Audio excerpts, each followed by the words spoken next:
All of your paperwork more than a year after they initially said that they had lost it. Yes. Did that seem suspicious to you? Yes, absolutely. And what do you imagine? It fell behind the file cabinet? Where was all of this?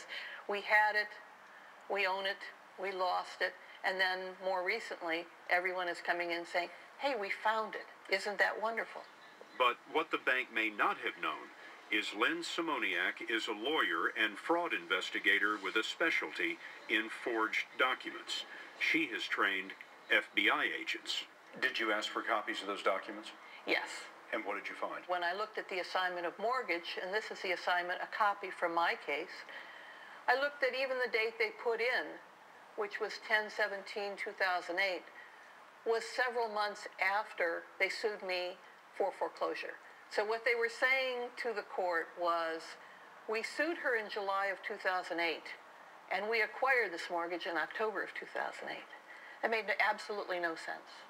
Curious, she used her legal training to go online and researched 10,000 mortgages. Then I began to find the strange signatures. One of the strangest signatures belonged to the bank vice president who'd signed Simoniak's newly discovered mortgage documents.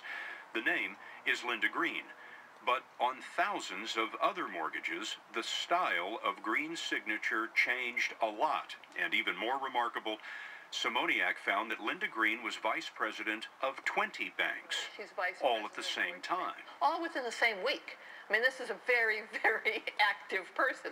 And you could Where did all those documents come from? We went searching for the Linda Green, and we found her in rural Georgia. She told us she's never been a bank vice president. In 2003, she was a shipping clerk for auto parts when her grandson told her about a job at a company called Docs, D-O-C-X. Docs, once housed here in Alpharetta, Georgia, was a sweatshop for forged mortgage documents.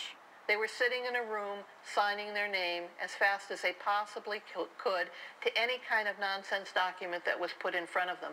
Docs and companies like it were recreating missing mortgage assignments for the banks and providing the legally required signatures of bank vice presidents and notaries.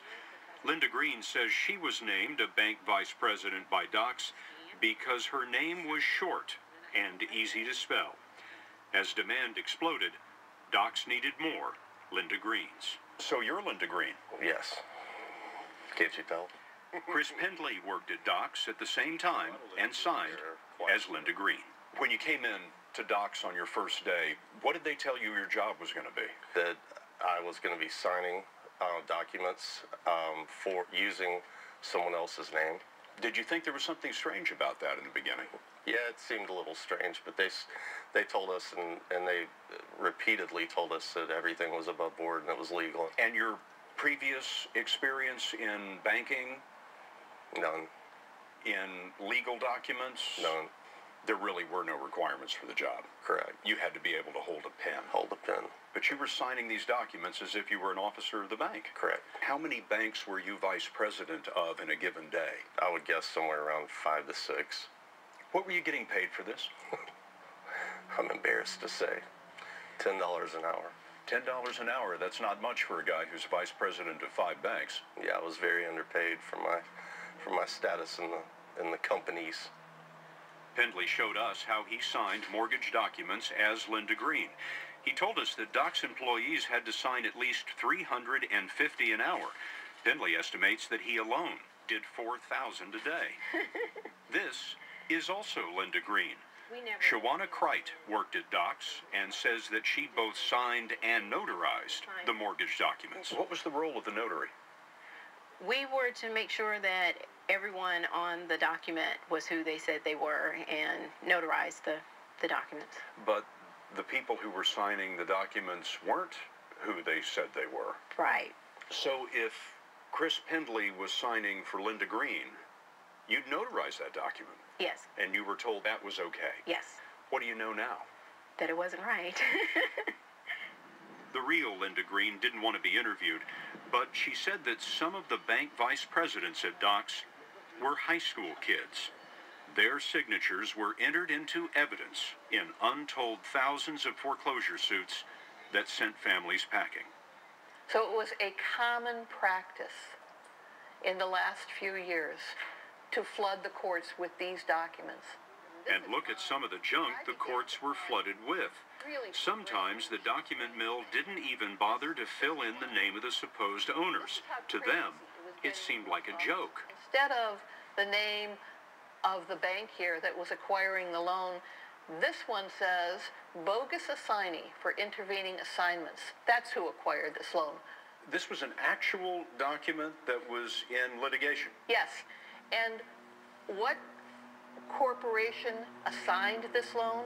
A corporation identified as a bad beanie. Excuse me, when I saw that, I was just absolutely amazed. What does that mean, a bad beanie? It could possibly mean a bad beneficiary. I have no idea what they meant. So here's the same woman, Linda Green, and this time, instead of being a vice president of American Home Mortgage Servicing, she's vice president of a bad bean. Simoniak says that the banks whose paperwork was handled by the Docks forgery mill included Wells Fargo, HSBC, Deutsche Bank, Citibank, U.S. Bank, and Bank of America. We contacted all of them, and each said that it farmed out its mortgage servicing work to other companies, and it was those mortgage servicing firms that hired Docks. Docks was owned by a company called LPS, a $2 billion firm that calls itself the nation's leading provider of mortgage processing services. LPS told us that when it found out about the phony signatures in 2009, it shut Docks down. The FBI and several states are investigating. There were 1 million foreclosures last year, and there will be another 1 million this year. Those lawsuits are forcing open those bundled mortgage-backed securities that Wall Street cooked up in the mid-2000s, and they're exposing a lack of ownership documents all across the country. It's astonishing to me that this became as pervasive as a problem that it is. It got sloppy. It got very sloppy. Sheila Bair is one of the government's top banking regulators as chairman of the Federal Deposit Insurance Corporation. You just described it as pervasive. Yeah, it is pervasive. It absolutely is pervasive. And it was just a matter of cutting corners, not spending enough money, not having the quality controls. Incompetent banking back then is causing foreclosure ghettos today. Although banks say the courts have been accepting their paperwork, now that's changing as desperate homeowners countersue the banks over the document fiasco. This leaves houses unsold indefinitely, undermining the recovery. I'm very worried about if this starts getting out of hand, the kind of impact it will have. These are lawsuits by homeowners Yes. who are being foreclosed upon, saying, yes, or in the process or have already been foreclosed on. saying, yes. prove it. Yes, exactly. Prove that you own this. Exactly. How big an issue is that going to be? There are 30,000 today. I think this litigation could easily get out of control, and we would like to get ahead of it. We're already feeling like we're falling behind it. Chairman Bair thinks rotten mortgage documents are so threatening to the economy that the government should force banks to pay into a massive fund. But you think there needs to be a cleanup fund? I do. Just like you would have a good word for it. for yes. a natural disaster. Yes, somewhat like that. Yes, this is one of human making, but yes. You don't want to give an exact dollar amount for this cleanup fund, but what are we talking about? Is it billions? It would be. Yes, I would assume it would be billions. Yes. Billions of dollars. Yes, absolutely. Chairman Bair's proposed cleanup fund would pay homeowners to accept a bank's ownership claim without a lawsuit. She says that this could be cheaper for the banks than trying to recreate the missing documents legitimately and not through the document mills. I think eventually the bank could prove who owned it, but it would take a lot of time and expense. You know, none of the major banks were willing to sit down with us and talk to us about this, not even the American Bankers Association. I'm sorry to hear that. Why do you think that is? They're feeling very defensive now, and so I can only assume that is the reason why they decline. The banks are defensive because all 50 state attorneys general want to punish them.